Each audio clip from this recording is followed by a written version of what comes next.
இப்போ அபினவுக்கும் நீங்கள் சொல்கிற மாதிரி நல்ல நல்ல படங்கள் பண்ணியிருக்காரு. இண்டஸ்ட்ரியில் மேக்ஸிமம் எல்லாரையும் தெரியும். தனுஷ் கூடவே நடித்தவர், ஃபஸ்ட்டு படம் வேறு. கண்டிப்பாக அவங்களும் ஒரு க்ளோஸ் ரிலேஷன்ஷிப் இருக்கும். அப்படி இருந்தும் ஏன் அவங்கெல்லாம் வந்து ஹெல்ப் பண்ணல, இதை பற்றி பேசலை அப்படிங்கிறது ஒரு கேள்வியாக இருக்குல்ல? நீங்கள் 2 விதமாக பேசலாம் சார்.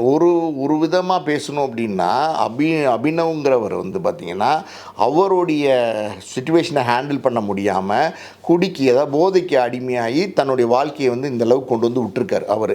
ஸோ இந்த மாதிரியான சூழ்நிலையில் இருக்கிறவங்களுக்கு உதவி செய்கிறதுக்கு எல்லோரும் முன் வருவாங்களா அப்படின்னா, அது நம்ம எப்படி சொல்லுது, கஷ்டம்தான். அது கொஞ்சம் எல்லோரும் முன் வருவாங்களா அப்படின்னா. ஸோ இப்படி இருக்கிற சூழ்நிலையிலையும் பரவாயில்ல உதவி செய்யலாம் அப்படின்னு நினச்சி வரவங்களும் இருக்கலாம், புரியுது அவங்களுக்கு. ஆனால் அது பர்சன்டேஜ் கம்மி, அதாவது சதவீதம் கம்மியாக இருப்பாங்க. இப்போ ஒரு உதாரணத்துக்கு நீங்கள் சொன்னீங்க, தனுஷ் ஏன் அபினவுக்கு உதவக்கூடாது, அதுதான் கேள்வியாக இருக்குது. கிட்டத்தட்ட தனுஷ்க்கு இது தெரியாமல் இருக்காது, ஏன்னா சோஷியல் மீடியா எல்லாமே இருக்குது.